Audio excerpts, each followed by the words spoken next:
Hi hello friends, welcome back to my YouTube channel. ಇವತ್ತು ನನ್ನ ಚಾನಲಲ್ಲಿ ಎಲ್ಲರಿಗೂ ಒಂದು ಸ್ಪೆಷಲ್ ರೆಸಿಪಿಯನ್ನು ತಿಳಿಸ್ತಾ ಇದ್ದೀನಿ.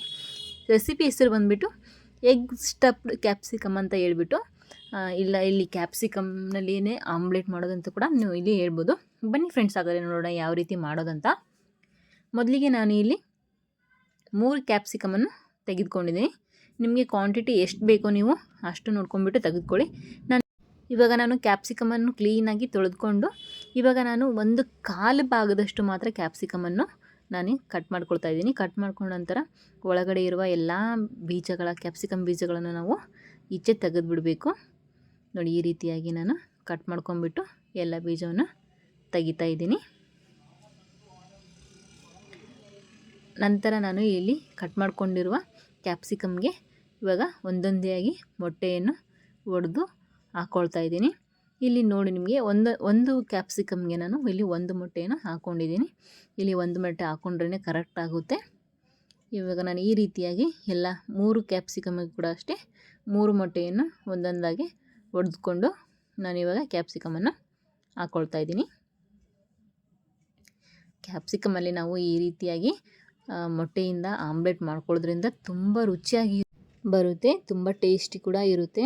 ನೀವು ಕೂಡ ಮನೆಯಲ್ಲಿ ಒಂದ್ಸರಿ ಟ್ರೈ ಮಾಡಿ ನೋಡಿ. ಇವಾಗ ನಾನು ಕಂಪ್ಲೀಟಾಗಿ 3 ಮೊಟ್ಟೆಯನ್ನು 3 ಕ್ಯಾಪ್ಸಿಕಮ್ಗೆ ಹಾಕ್ಕೊಂಡಾಯಿತು. ಇವಾಗ ಹಾಕ್ಕೊಂಡ ನಂತರ ನಾನು ಇದಕ್ಕೆ ಇವಾಗ ಸ್ವಲ್ಪನೇ ಇಲ್ಲಿ ನಾನು 1 ಚಿಟಿಕೆಯಷ್ಟು ಈ 3 ಕ್ಯಾಪ್ಸಿಕಮ್ಗೆ ಉಪ್ಪನ್ನು ಸೇರಿಸ್ತಾ ಇದ್ದೀನಿ. ನಿಮಗೆ ಎಷ್ಟು ರುಚಿಗೆ ಎಷ್ಟು ಬೇಕಾಗುತ್ತೋ ಅಷ್ಟು ನೀವು ಉಪ್ಪನ್ನು ಇಲ್ಲಿ ಸೇರಿಸ್ಕೊಳ್ಳಿ. ಉಪ್ಪು ಸೇರಿಸ್ಕೊಂಡ ನಂತರ ಇಲ್ಲಿ ಸ್ವಲ್ಪ ನಾನು ಅಚ್ಚ ಖಾರದ ಪುಡಿಯನ್ನು ಬಳಸ್ಕೊಳ್ತಾ ಇದ್ದೀನಿ. ನಿಮಗೆ ಯಾರಿಗೆ ಖಾರ ಇಷ್ಟ ಆದರೆ ಮಾತ್ರ ಸ್ವಲ್ಪ ಇಲ್ಲಿ ಅಚ್ಚ ಖಾರದ ಪುಡಿಯನ್ನು ನೀವು ಯೂಸ್ ಮಾಡ್ಕೊಳ್ಬೋದು, ಇಲ್ಲಾಂದರೆ ಹಾಗೇನೂ ಕೂಡ ಮಾಡ್ಕೊಳ್ಬೋದು.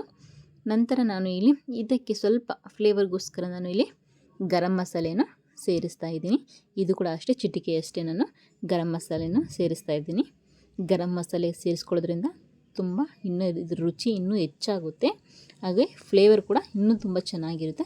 ಅದಕ್ಕೋಸ್ಕರ ನಾನಿಲ್ಲಿ ಗರಂ ಮಸಾಲೆನೇ ಸೇರಿಸ್ಕೊಂಡಿದ್ದೀನಿ. ನಂತರ ಇವಾಗ ನಾನು 1 ಸ್ಪೂನನ್ನು ತೆಗೆದುಕೊಂಡು ಇವಾಗ ಮೊಟ್ಟೆಯಲ್ಲಿ ಹಾಕ್ಕೊಂಡಿದ್ವಲ್ಲ ಅದನ್ನೆಲ್ಲನೂ ಅಚ್ಚ ಖಾರದ ಪುಡಿ ಜೊತೆ ಹಾಗೂ ಗರಂ ಮಸಾಲೆ ಎಲ್ಲ ಜೊತೆ ಮಿಕ್ಸ್ ಮಾಡ್ಕೊಳ್ತಾ ಇದ್ದೀನಿ. ನೋಡಿ, ಈ ರೀತಿಯಾಗಿ ನಿಧಾನವಾಗಿ ಚೆಲ್ಲದಂತೆಯೇ ನೀಟಾಗಿ ಮಿಕ್ಸ್ ಮಾಡ್ಕೊಳ್ಳಿ. ನೋಡಿ, ನಾನು ಇವಾಗ ನಿಧಾನವಾಗಿ ಮಿಕ್ಸ್ ಮಾಡ್ಕೊಂಡಾಯಿತು. ಇವಾಗ ಮಿಕ್ಸ್ ಮಾಡ್ಕೊಂಡ ನಂತರ ನಾವು ಇವಾಗ ಕಟ್ ಮಾಡಿ ಇಟ್ಕೊಂಡಿದ್ದೀವಲ್ಲ 1/4 ಭಾಗ, ಅದೇಯನ್ನು ನಾವು ಇವಾಗ ಒಂದು ಟೂತ್ ಪೀಕಿಂದ ನಾನು ಇಲ್ಲಿ ಕ್ಲೋಸ್ ಮಾಡ್ಕೊಳ್ತಾ ಇದ್ದೀನಿ. ನೋಡಿ, ಈ ರೀತಿಯಾಗಿ ಮಾಡ್ಕೊಳ್ಳೋದ್ರಿಂದ ಮೊಟ್ಟೆ ಯಾವುದೇ ರೀತಿಯಾಗಿ ಚೆಲ್ಲೋದಿಲ್ಲ, ನೀಟಾಗಿ ಬರುತ್ತೆ. ಅದಕ್ಕೋಸ್ಕರ ನಾನು ಈ ರೀತಿಯಾಗಿ ಮಾಡ್ಕೊಂಡಿದ್ದೀನಿ. ನಂತರ ನಾನು ಇಲ್ಲಿ ಒಂದು ತವಾನ ಬಿಸಿ ಇಟ್ಕೊಂಡ್ಬಿಟ್ಟು ಅದಕ್ಕೆ ಸ್ವಲ್ಪ ಎಣ್ಣೆಯನ್ನು ಹಾಕ್ಕೊಳ್ತಾ ಇದ್ದೀನಿ. ಎಣ್ಣೆ ಬಿಸಿ ಆದ ನಂತರ ಇವಾಗ ತಯಾರಿಸ್ಕೊಂಡಿರುವ ಕ್ಯಾಪ್ಸಿಕಮನ್ನು ನಾನಿವಾಗ ಒಂದೊಂದೇ ಆಗಿ ಇಲ್ಲಿ ತವಾಗೆ ಇಟ್ಕೊಳ್ತಾ ಇದ್ದೀನಿ. ನಿಧಾನವಾಗಿ ನಾವಿಲ್ಲಿ ತವಾದಲ್ಲಿ ಇಟ್ಕೊಳ್ಬೇಕು. ಮೊಟ್ಟೆ ಕೆಳಗಡೆ ನಾವು ಚೆಲ್ಲದಂತೆ ನಿಧಾನವಾಗಿ 3 ಕ್ಯಾಪ್ಸಿಕಮನ್ನು ನಾನು ಇಟ್ಕೊಳ್ತಾ ಇದ್ದೀನಿ. ಇವಾಗ ಈ ರೀತಿಯಾಗಿ ನೀವು ಇಟ್ಕೊಂಡ್ಬಿಟ್ಟು ಇಲ್ಲಿ ಕಡಿಮೆ ಫ್ಲೇಮಲ್ಲಿ ನೀವು ಇದನ್ನು ಚೆನ್ನಾಗಿ ಮೊಟ್ಟೆ ಎಲ್ಲ ನೀಟಾಗಿ ಬಾಯ್ಲ್ ಆಗುವಂತೆ ನಾವು ಬೇಯಿಸ್ಕೊಳ್ಬೇಕು. ನಾನು ಇವಾಗ ಒಂದು 7ರಿಂದ 8 ನಿಮಿಷದವರೆಗೂ ನಾನಿಲ್ಲಿ ಬೇಯಿಸ್ಕೊಳ್ತಾ ಇದ್ದೀನಿ. ಇದರ ಮೇಲೆ ಸ್ವಲ್ಪ ಕ್ಯಾಪ್ಸಿಕಮ್ ಮೇಲೆ ಸಪ್ಪೆ ಆಗದೇ ರೀತಿ ನಾನು ಇಲ್ಲಿ ಸ್ವಲ್ಪ ಇಲ್ಲಿ ಉಪ್ಪನ್ನು ಸೇರಿಸ್ಕೊಳ್ತಾ ಇದ್ದೀನಿ. ಇವಾಗ ಕ್ಯಾಪ್ಸಿಕಮ್ ಮೇಲೆ ಉಪ್ಪು ಸೇರಿಸ್ಕೊಂಡ ನಂತರ 1 ಚಿಟಿಕೆಯಷ್ಟು ನೀವು ಇಲ್ಲಿ ಅರಿಶಿನ ನಾನು ಯೂಸ್ ಮಾಡ್ತಾ ಇದ್ದೀನಿ. ಇದು ನಿಮಗೆ ಆಪ್ಷನಲ್ಲು, ಬೇಕಂದರೆ ಹಾಕ್ಕೊಳ್ಳಿ, ಇಲ್ಲಾಂದರೆ ಬೇಡ. ಇವಾಗ ಇದೆಲ್ಲ ಹಾಕ್ಕೊಂಡ ನಂತರ ಸ್ವಲ್ಪ ಎಣ್ಣೆ ಮೇಲೆ ಕ್ಯಾಪ್ಸಿಕಮ್ ಮೇಲೆ ಸ್ವಲ್ಪ ಆಯಿಲು ಹಾಕ್ಕೊಂಬಿಟ್ಟು ನೀಟಾಗಿ ನಾನು ಒಂದು ಲಿಡ್ ಕ್ಲೋಸ್ ಮಾಡಿಬಿಟ್ಟು ಬೇಯೋದಕ್ಕೆ ಬಿಟ್ಬಿಡ್ತೀನಿ. ನೋಡಿ, ಈ ರೀತಿಯಾಗಿ ಸ್ವಲ್ಪ ನೀವು ಬೇಯೋದಕ್ಕೆ ಲಿಡ್ ಕ್ಲೋಸ್ ಮಾಡಿಬಿಟ್ಟು ಬಿಟ್ಬಿಡಿ. ನೋಡಿ, ಒಂದು 5 ನಿಮಿಷ ಆದ ನಂತರ ಈ ರೀತಿಯಾಗಿ ಬೆಂದಿದೆ. ಸ್ವಲ್ಪ ಹಾಗೆ ನೋಡಿ, ನೀಟಾಗಿ ಎಲ್ಲ ಕ್ಯಾಪ್ಸಿಕಮ್ಮು ನೀಟಾಗಿ ಫ್ರೈ ಆಗುವಂತೆ ಒಂದೊಂದಾಗಿ ಬೇಯಿಸ್ಕೊಂಡ ನಂತರ ಈ ರೀತಿಯಾಗಿ ಬಂದಿದೆ. ನಾನು ಇವಾಗ ಇದನ್ನು ಪ್ಲೇಟಿಗೆ ತೆಗೆದುಕೊಳ್ತಾ ಇದ್ದೀನಿ.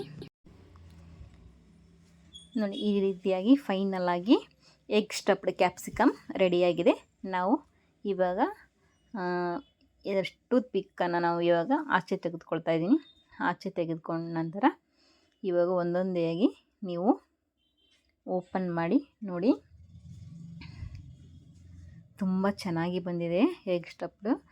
ನೀವು ಕೂಡ ಮನೇಲಿ ಒಂದ್ಸರಿ ಟ್ರೈ ಮಾಡಿ ನೋಡಿ, ಖಂಡಿತ ನಿಮಗೂ ಕೂಡ ಇಷ್ಟ ಆಗುತ್ತೆ. ಈ ರೆಸಿಪಿ ನಿಮಗೆ ಇಷ್ಟವಾದರೆ ದಯವಿಟ್ಟು ನನ್ನ ಚಾನಲ್ಗೆ ಸಬ್ಸ್ಕ್ರೈಬ್ ಮಾಡಿ ಹಾಗೂ ಪಕ್ಕದಲ್ಲಿರುವ ಬೆಲ್ ಐಕಾನನ್ನು ಪ್ರೆಸ್ ಮಾಡಿ. ಪ್ರೆಸ್ ಮಾಡುವುದರಿಂದ ನಾನು ಹಾಕುವ ಎಲ್ಲ ವಿಡಿಯೋಗಳ ನೋಟಿಫಿಕೇಷನ್ ಮೊದಲು ನಿಮಗೆ ಬಂದು ತಲುಪುತ್ತೆ. ಹಾಗೆ ಈ ಎಗ್ ಸ್ಟಫ್ಡ್ ಕ್ಯಾಪ್ಸಿಕಮನ್ನು ಸ್ವಲ್ಪ ನಾವು ಕೆಚಪ್ ಜೊತೆ ತಿಂದರೆ ಇನ್ನೂ ತುಂಬ ಚೆನ್ನಾಗಿರುತ್ತೆ. ಅದಕ್ಕೋಸ್ಕರ ನಾನಿಲ್ಲಿ ಇನ್ನೊಂದು ಭಾಗದಲ್ಲಿ ನಾನು ಸ್ವಲ್ಪ ಕೆಚಪನ್ನು ಹಾಕ್ಕೊಂಡ್ಬಿಟ್ಟು ಇದ್ರ ಜೊತೆ ಸೇರಿಸ್ಕೊಂಡು ತಿಂತಾಯಿದ್ದೀನಿ. ಈ ರೀತಿ ಮಾಡೋದ್ರಿಂದ ತುಂಬ ರುಚಿಯಾಗುತ್ತೆ. ಈ ರೆಸಿಪಿ ಇಷ್ಟವಾದರೆ ದಯವಿಟ್ಟು ಒಂದು ಲೈಕ್ ಮಾಡೋದನ್ನು ಮಾತ್ರ ಮರಿಬೇಡಿ. ಮತ್ತೊಂದು ಇಂಟ್ರೆಸ್ಟಿಂಗ್ ರೆಸಿಪಿಯೊಂದಿಗೆ ಮುಂದಿನ ವೀಡಿಯೋದೊಂದಿಗೆ ಸಿಗ್ತೀನಿ ಫ್ರೆಂಡ್ಸ್. ಅಲ್ಲಿವರೆಗೂ take care, bye bye. Channel